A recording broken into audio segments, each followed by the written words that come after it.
कौन से time frame पे ट्रेड करें, ये एक ऐसा सवाल है जो हर एक ट्रेडर के दिमाग में आता है। एंड अगर देखा जाए तो ट्रेडिंग में कंफ्यूजन की शुरुआत ही यहीं से होती है। But the good thing is कि आज मैं इसका सोल्यूशन इस वीडियो में दे दूंगा, तो एंड तक इस वीडियो को देखना। आप किसी भी फॉर्म में ट्रेड करते हो, किसी भी टाइप की ट्रेडिंग करते हो, आज की वीडियो देखने के बाद आपका टाइम फ्रेम वाला जो कंफ्यूजन है वो दूर हो जाएगा। Hi guys, my name Siddhant and welcome again to my YouTube channel, जहां पे मैं स्टॉक, फाइनेंस और ट्रेडिंग की बात करते हैं। उससे कैसे आप पैसे अर्न कर सकते हो उसकी बात करते हैं। आज के वीडियो में बात करने जा रहे हैं हम टाइम फ्रेम की, कि कौन से टाइम फ्रेम पे आप ट्रेड कर सकते हो, कौन से टाइम फ्रेम पे आपको ट्रेड करना चाहिए और कौन सा टाइम फ्रेम आपके लिए सुटेबल है। ये सब कुछ डिस्कस करेंगे हम आज की वीडियो में। बट उससे पहले समझना चाहिए कि कितने टाइप के टाइम फ्रेम होते हैं। तो अगर आपने चार्ट ओपन किया है कभी भी, अगर आपने ट्रेडिंग की है कभी भी, तो आपको पता होगा कि टाइम फ्रेम कई तरीके के होते हैं। जैसा आप चाहो वैसा डिफाइन कर सकते हो। बट जो मेजरली यूज होते हैं वो होते हैं 1 मंथ का, 1 वीक का, 1 डे का, उसके बाद 1 आवर का, 15 मिनट का, 10 मिनट का और 5 मिनट का। एक और बचा है जो 1 मिनट का होता है, उसको भी कुछ लोग यूज करते हैं। तो ये सारे टाइम फ्रेम काफी पॉपुलर हैं और अलग अलग ट्रेडर्स अलग अलग टाइप की ट्रेडिंग में इनका इस्तेमाल करते हैं। तो पहले मैं इनको डिवाइड करूंगा कि आपकी ट्रेडिंग स्टाइल कौन सी है, उसके बेसिस पे मैं इनको अलग अलग डिफरेंशिएट करेंगे। अब मेजरली जो ट्रेडर होते हैं वो 3 टाइप के होते हैं। या तो आप लॉन्ग टर्म इन्वेस्ट कर रहे होते हो, ठीक है, या तो आप स्विंग ट्रेड कर रहे होते हो, या तो आप डे ट्रेड कर रहे होते हो, ठीक है। एक BTST भी होता है कि आपने आज बाई किया कल सेल कर दिया, कल बाई किया आज सेल कर दिया, वो भी हम स्विंग ट्रेड में मान के चलेंगे। बट मोस्ट प्रॉब्ली इसको मान लो आपकी 3 टाइप के ट्रेडर होते हैं मार्केट में, उनमें से किसी एक में आप फॉल कर रहे होगे। तो पहले बात करते हैं लॉन्ग टर्म ट्रेडर की। लॉन्ग टर्म ट्रेडर को हमेशा एक बड़ी पिक्चर देखनी होती है मार्केट में। उसको छोटा मोटा कुछ नहीं देखना है कि मतलब आज क्या हो रहा है, कल क्या हो रहा है, उससे कोई फर्क नहीं पड़ता। उसको ये समझना होता है कि 1 साल में क्या हुआ, 2 साल में क्या हुआ और हिस्टोरिकली पिछले 5 साल में क्या हुआ है, वो ये समझना चाहता है। तो अगर आप एक लॉन्ग टर्म ट्रेडर हो तो आपको यहाँ पे देखना पड़ेगा कि मान लेते हैं 2011 से लेकर 2023 तक कोई स्टॉक ऊपर जा रहा है कि नीचे जा रहा है, तो हम उसमें 1 मंथ का इस्तेमाल कर सकते हैं। वो 15 मिनट के चार्ट पर अगर आप देखने बैठ गए तो उसमें कोई काम नहीं हो पाएगा, ठीक है, आप ट्रेड कर नहीं पाओगे। लेकिन अगर आपको एक लॉन्ग टर्म व्यू बनाना है तो डेफिनेटली हमें 1 मंथ के चार्ट पे जाना पड़ेगा। अब यहाँ पे आपको 2007 से लेकर 2023 तक का सारा डिटेल दिखा रहा है, ठीक है। अभी आप कह सकते हो कि 2007 से स्टॉक अप ट्रेंड में है, यहाँ पे आके पिछले 1 साल में मार्केट में एक सेग्रीगेशन आया, आप कह लो कि एक्यूमुलेशन आ रखा है, ठीक है। अब मान लेते हैं अगर मार्केट यहाँ से ब्रेकआउट करता है तो देयर माइट बी चांस कि ऊपर जा सकता है, नीचे जा सकता है। अब ये एज अ इन्वेस्टर ये आपका पॉइंट ऑफ व्यू रहेगा कि मार्केट लॉन्ग टर्म में क्या कर रहा है, ना कि मार्केट शॉर्ट टर्म में क्या कर रहा है। तो जनरली हम क्या करते हैं, जो 1 मंथ का टाइम पीरियड है उसको हम इसलिए इस्तेमाल करते हैं कि मार्केट की हमें लॉन्ग टर्म का डायरेक्शन पता चले। उसके बाद आते हैं 1 वीक पे। 1 वीक भी हमें कुछ ना कुछ यही बताता है कि इस टाइम पे क्या चल रहा है मार्केट में।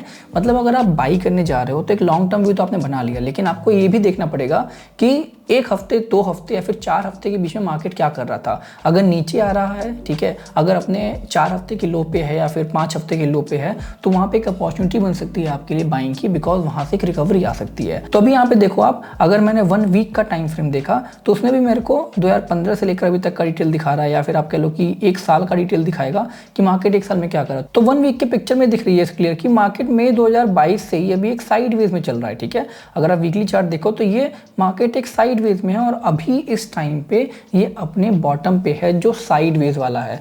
तो this is the right moment to track this stock. अगर मार्केट यहाँ से रिवर्सल करता है तो एक अच्छी खासी अपॉर्चुनिटी आपको मिल सकती है फॉर स्विंग ट्रेडिंग। नाउ यहाँ पे आप मार्किंग कर सकते हो इन स्टॉक्स की। जैसे मान लेते हैं कि इनको मैंने मार्किंग कर दी यहाँ पे, ठीक है, ये हमने कर दी मार्किंग। अब मान लेते हैं मार्केट इसके आसपास आता है और हमें एंट्री करनी होगी 1 डे के चार्ट पे, बिकॉज जब भी आप एंट्री करते हो तो आपकी क्या चाहत होगी कि जो भी सबसे कम प्राइस है मैं उस पर बाई करूं, ठीक है।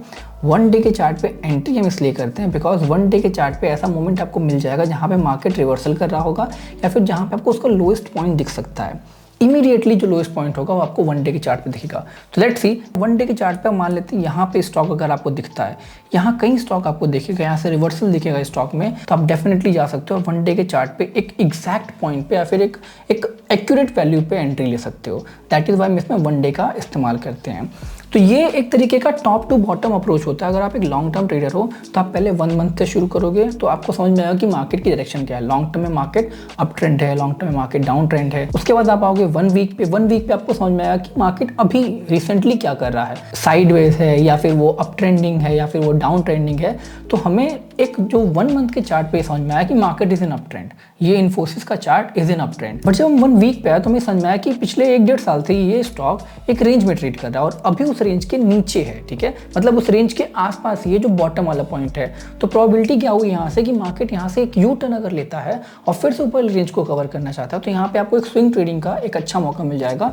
इवन अगर आप एक लॉन्ग टर्म पोर्टफोलियो बना रहे हो तब भी आपको बाई एट बॉटम का मौका मिल जाएगा। तो let me revise it for you, अगर आप एक लॉन्ग टर्म ट्रेडर हो, अगर आप एक लॉन्ग टर्म इन्वेस्टर हो तो आपको पहले 1 मंथ के चार्ट पे देखना है कि मार्केट की डायरेक्शन क्या है। उसके बाद 1 वीक के चार्ट पे देखना है कि मार्केट रिसेंटली क्या कर रहा है और उसके बाद आप जब 1 डे पे आओगे तो उस पर्टिकुलर टाइम फ्रेम पे आपको एंट्री करनी है। तो अब आते हैं स्विंग ट्रेडिंग पे। स्विंग ट्रेडर अगर आप हो तो कौन सा टाइम फ्रेम आपके लिए बेस्ट है और कैसे इसको काम करना होता है, सब डिस्कस करेंगे भी। Now as I told you earlier also कि स्विंग ट्रेडर 1 वीक का टाइम फ्रेम यूज़ करता है या फिर 1 डे का यूज़ करता है या 1 आवर का यूज़ करता है।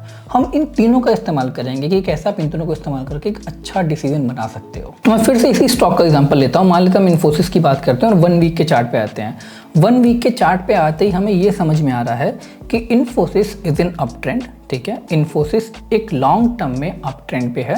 उसके बाद अभी पिछले अप्रैल से मान लेते हैं, अप्रैल मई जून से 2020 के, ये एक साइड वेज में मूव कर रहा है, मतलब इस रेंज के अंदर मूव कर रहा है। तो एज अ स्विंग ट्रेडर आपको क्या पर्पस होता है कि कहीं भी मौका मिले जहाँ पे आप 5 से 10% का प्रॉफिट जल्दी से अर्न कर सको। तो मैं अगर इस ट्रेड को देखता हूँ 1 वीक के चार्ट पे तो मुझे क्लियर कट दिख रहा है कि ये रेंज में है। देयर माइट बी पॉसिबिलिटी कि यहाँ पे स्टॉक रिवर्सल ले सकता है और अगर रिवर्सल लेता है यहाँ से तो वो ऊपर की तरफ 1600 का टारगेट हिट कर सकता है। अब मैं वीडियो इस टाइम पे बना रहा हूँ जिस टाइम पे 4 से 5 बैंक यूएस में ऑलरेडी डूब चुके हैं, ठीक है, वो स्टार्टअप्स को सर्व कर रहे थे। उससे हो सकता हो कि आईटी सेक्टर पे इम्पैक्ट पड़े और हो सकता हो कि इन्फोसिस उस तरीके से ना परफॉर्म करे जिस तरीके से हम प्लान कर रहे हैं। But on a normal day जब आप स्विंग ट्रेड करोगे किसी और स्टॉक में जो नॉर्मल है, ऐसा नहीं कि उसमें कोई न्यूज़ चल रही है, तो ये चीज़ें बहुत अच्छे से परफॉर्म करती हैं। हमने क्या किया, 1 वीक के चार्ट पे देखा कि मार्केट अप ट्रेंड में है। यहाँ पे हमें दिख रहा है कि इस टाइम पे पिछले 1-1.5 साल से मार्केट साइडवेज चल रहा है और इस रेंज में मूव कर रहा है। तो देयर माइट बी पॉसिबिलिटी कि मार्केट इस रेंज में ट्रेड करेगा भी, और अगर ट्रेड करता है तो आपको यहाँ पे 1400 से अराउंड 1400 से लेकर 1625 तक का टारगेट क्लियर कट मिल जाएगा। लेकिन एंट्री कब करेंगे वो बात डिसाइड करता है आपका 1 डे और 1 आवर का टाइम फ्रेम।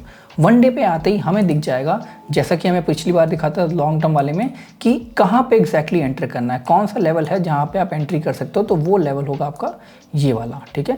इस लेवल पे आप एंट्री करने का सोच सकते हो। यहाँ पे स्टॉक आता है और आपको एक मौका मिलता है इस पर्टिकुलर पॉइंट पे एंट्री करने का, तो यहाँ पे आप एंट्री कर सकते हो and you can easily book your target यहाँ पे 1640 के आसपास तक आराम से मिल जाएगा आपको। लेकिन ये तो बता दिया दोनों की कैसे एंट्री करनी है, कहाँ एंट्री करनी है, कब एंट्री करनी है।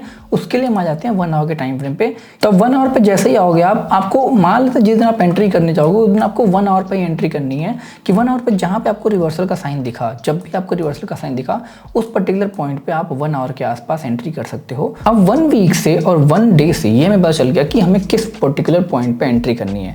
लेकिन जब आपको एंट्री करनी होगी तो 1 डे के चार्ट पे एंट्री नहीं करोगे, आप एंट्री करोगे 1 आवर के चार्ट पे, बिकॉज वहाँ पे प्राइस और ज़्यादा क्लियरली विजिबल होगा, वो जो मूवमेंट होगी और क्लियरली विजिबल होगी। तो जो पॉइंट ऐसा लगेगा आपको कि जहाँ से रिवर्सल आ रहा है वहीं पे 1 आवर के चार्ट में आप एंट्री कर सकते हो and that is going to be very good decision for you. अब आते हैं जिसका सबको वेट है, डे ट्रेडिंग के टाइम फ्रेम पे। डे ट्रेडिंग तो यार कई तरीके से लोग इस्तेमाल करते हैं, मैं जो पर्सनली इस्तेमाल करता हूँ मैं आपको बताने जा रहा हूँ, ठीक है। डे ट्रेडिंग में मेरा एक मानना है कि मैं टॉप टू बॉटम अप्रोच पे फोकस करता हूँ। डे ट्रेडिंग के लिए टॉप टू बॉटम अप्रोच पे फोकस करता हूँ। उसमें बेसिकली क्या होता है कि आप एक बड़े टाइम फ्रेम पे देखते हो कि मार्केट की डायरेक्शन क्या है, मार्केट का ट्रेंड क्या है, उसके बाद धीरे धीरे छोटे टाइम फ्रेम पे आके चेक करते हो कि मार्केट किस डायरेक्शन में जा सकता है। एंड ऑब्वियसली उसके पीछे का रीजन क्या है कि मान लेते हैं अगर आपने कोई रेसिस्टेंस या सपोर्ट 1 डे के टाइम फ्रेम पे देखा या फिर 1 वीक के टाइम फ्रेम पे देखा और वो आज टूटने वाला है इंट्राडे में, that is a very big trade for you. वो आपका ऐसा ट्रेड है जो आपको काफ़ी अच्छा प्रॉफिट निकाल के देगा। जनरली जो डेली रेसिस्टेंस और सपोर्ट ब्रेक होते हैं उनमें इतनी बड़ी मूवमेंट नहीं होती है, लेकिन जो रेसिस्टेंस सपोर्ट आपका 1-1.5 साल 2 साल से बना हुआ है अगर वो ब्रेक होता है या फिर उसके पास स्टॉक आता है तो वहाँ से रिवर्सल भी बहुत स्ट्रांग होता है। एंड दैट इज़ वाई मैं इस तरीके के टॉप टू बॉटम अप्रोच पे फोकस करता हूँ। नाउ सेम चीज़ वही मैं बताना चाहूँगा फिर से। अब मान लेते हैं आपको वही ट्रेड करना है, इसी स्टॉक में ट्रेड करना है और इंट्राडे में करना है। इसको कैसे मैं एग्जीक्यूट करूँगा उसके बारे में बताता हूँ, बट बिफोर दैट मैं आपको एक चीज़ बताना चाहूँगा। जो 4 टाइम फ्रेम्स हैं 15, 10, 5 और 1 मिनट, ये जो 4 टाइम फ्रेम्स हैं ये डिपेंड करते हैं कि आप कौन से स्टाइल की ट्रेडिंग कर रहे हो। इंट्राडे में भी कौन से स्टाइल की ट्रेडिंग कर रहे हो उस बात पे भी डिपेंड करता है। मान लेते हैं आप एक ऐसे बंदे हो जिसको डिसीजन मेकिंग बहुत तेजी से आता है, ठीक है। अब मान लो एक सिस्टम की बात करते हैं, बस एक नॉर्मल कंप्यूटर की बात करते हैं। अगर कोई कंप्यूटर, ठीक है, अगर कोई कंप्यूटर उसकी प्रोसेसिंग बहुत तेज है, ठीक है, प्रोसेसिंग बहुत तेज है, तो वो डेटा अपने अंदर जितनी तेजी से लेगा उतनी तेजी से रिजल्ट भी देगा। लेकिन कुछ कंप्यूटर ऐसे होते हैं इनकी प्रोसेसिंग स्लो होती है, ठीक है, प्रोसेसिंग उनकी स्लो होती है, वो डेटा लेते हैं अपने अंदर, थोड़ा टाइम लगाते हैं और फिर उसका रिजल्ट निकलता है, ठीक है। बट इसका मतलब ये नहीं है कि वो जो फास्ट वाला कंप्यूटर है वो सही डेटा निकालेगा या फिर स्लो वाला कंप्यूटर गलत डेटा निकालेगा। दोनों की कैलकुलेशन या फिर दोनों का रिजल्ट सेम ही होगा। It's all about time. अब ये आपको समझना पड़ेगा कि आपका प्रोसेसर तेज है या फिर आपका प्रोसेसर धीमा है। इवन अगर आपका प्रोसेसर स्लो है तो इसका मतलब ये नहीं कि आप ट्रेडर नहीं बन सकते, उसका मतलब है कि आपको टाइम फ्रेम चेंज करना पड़ेगा। अब 1 मिनट के टाइम फ्रेम पे चीज़ें बहुत तेजी से मूव करती हैं। आपको ये देखना पड़ेगा कि भाई इतनी तेजी जो डेटा आ रहा है, इतना स्पीडली डेटा जो आ रहा है, उसको मैं प्रोसेस कर पा रहा हूँ कि नहीं कर पा रहा हूँ। अगर आप कर पा रहे हो तो 1 मिनट का टाइम फ्रेम आपके लिए अच्छा है। अगर नहीं कर पा रहे हो तो 5 मिनट पे आओ, 10 मिनट पे आओ, 15 मिनट पे आओ। इन तीनों पे हिट एंड ट्रायल करो, ठीक है। 15, 10, 5, 1 इनमें से कौन सा आपके लिए काम कर रहा है, इन तीनों पे, चारों पे ट्राई करो एक बार। जब आपको समझ में आ जाए कि ये वाला मेरे लिए बेस्ट है तो उसको आगे कंटिन्यू करो। ये मत सोचो कि कौन सा वाला टाइम फ्रेम आपके लिए बेटर है। आपको ये देखो कि आपके ट्रेडिंग स्टाइल पे कौन सा बेटर पड़ रहा है, आपके लिए कौन सा कंफर्टेबल हो रहा है। मैंने कह दिया कि इसको फॉलो करो तो नहीं फॉलो करना है, किसी और ने कह दिया तो किसको फॉलो करो तो नहीं करना है। आपको अपना देखना है कि किस पे फॉलो हो रहा है, उसी पे करो। नाउ तो अगर मैं इसको टॉप टू बॉटम अप्रोच की बात करूं तो पहले मैं 1 डे के चार्ट पे देखूंगा कि मार्केट में क्या चल रहा है, ठीक है। मार्केट में भी ये 1 डे के चार्ट पे मैं क्लियर दिख रहा है कि मार्केट इज इन साइडवेज। ये जो इन्फोसिस का चार्ट है 1 डे के चार्ट पे साइडवेज मूवमेंट कर रहा है। दैट मीन्स कि यहाँ पे कोई ट्रेंड नहीं है, ना तो अप ट्रेंड है ना तो डाउन ट्रेंड है। इसका मतलब है कि आपको यहाँ पे ये नहीं देखना है कि बाई साइड पे ज्यादा अच्छा रहेगा या फिर सेल साइड पे अच्छा रहेगा। यहाँ पे जो भी मौका मिलेगा आप उसमें ट्रेड कर सकते हो। आ जाएंगे हम 1 आवर के टाइम फ्रेम पे, देखेंगे कि 1 आवर के टाइम फ्रेम पे हो क्या रहा है, ठीक है। 1 आवर के टाइम फ्रेम पे यहाँ पे हमारे पास एक नीचे की तरफ देखो, ये आपका सपोर्ट की तरह क्रिएट हो रहा है, ठीक है। यहाँ पे सपोर्ट की तरह क्रिएट हो रहा है जहाँ पे स्टॉक ने एक बार रिवर्सल लिया, फिर यहाँ पे रुक भी रहा है कई बार, ठीक है। तो for me this is also one important level. अब मैं आऊँगा 15 मिनट के चार्ट पे जहाँ पे मेरे को एक्चुअली ट्रेड लेना है। अब अगर कल को मार्केट मूव करते करते मुझे दिख रहा है यहाँ पे कि एक ऊपर की तरफ ट्रायंगल, सिमेट्रिकल ट्रायंगल पैटर्न भी बन रहा है, उसको भी मैं मार्क कर लूँगा। ये रहा आपका ट्रायंगल पैटर्न, ठीक है। अब ये है मेरे लिए फाइनल स्टेज। तो मान लेते हैं घूमते घूमते स्टॉक 15 मिनट के टाइम फ्रेम पे 1360 के आसपास आ जाता है, तो for me this is going to be a very important level, क्योंकि ये जो सपोर्ट है आपका वो 1 डे के टाइम फ्रेम पे है and that is very important level. यहाँ से मार्केट अगर रिवर्स भी करेगा तो भी आपको डे ट्रेडिंग में, इंट्राडे में काफ़ी अच्छा ट्रेड मिलेगा, और मार्केट इसको ब्रेक भी करता है नीचे की तरफ तो भी आपको इंट्राडे में काफ़ी अच्छा ट्रेड मिलेगा। तो 1 डे, 1 आवर और 15 मिनट। अब जैसे ही आपको लगता है कि 15 मिनट नहीं, आपको 5 मिनट करना है, तो 5 मिनट भी ट्राई करके देख लो, 5 मिनट भी ट्रेड करके देख लो, कुछ दिन ट्रेड करो। अगर आप कंफर्टेबल हो तो कंटिन्यू करो, नहीं हो तो छोड़ दो। तो let me revise it for you. अगर आप डे ट्रेडिंग करते हो तो 1 डे के टाइम फ्रेम पे आप मार्केट का व्यू लोगे कि क्या है market, up trend, down trend क्या है। उसके बाद आओगे आप 1 आवर के टाइम फ्रेम पे, वहां पे देखोगे, मार्केट का मुआयना करोगे, कोई इंपॉर्टेंट सपोर्ट रेजिस्टेंस मिल रहा है कि नहीं मिल रहा है वो चेक करोगे। Then you will come to 15 minute जहां पे आप ट्रेड एग्जीक्यूट करोगे। 15 मिनट के बाद जो उसके अंदर आते हैं 15, 10, 5, 1, वो आपके ऊपर है कि आप उसमें कर पा रहे हो कि नहीं कर पा रहे हो। हिट एंड ट्रायल करो और फिर समझ में आएगा आपको कि कर लोगे। जहां तक मुझे लगता है कि 15 मिनट सबके लिए सूटेबल होता है, ठीक है। अगर आपको समझ में कुछ नहीं आ रहा है कि किस में करें तो 15 मिनट में करो, उससे नीचे मत जाओ, बिकॉज उससे नीचे मार्केट बहुत तेज मूव करता है और शायद आप उतना वॉलेटिलिटी हैंडल नहीं कर पाओगे एज ए बिगिनर। तो आई होप आपको वीडियो यहाँ तक पसंद आया और समझ में आया कि टाइम फ्रेम को कैसे इस्तेमाल करते हैं।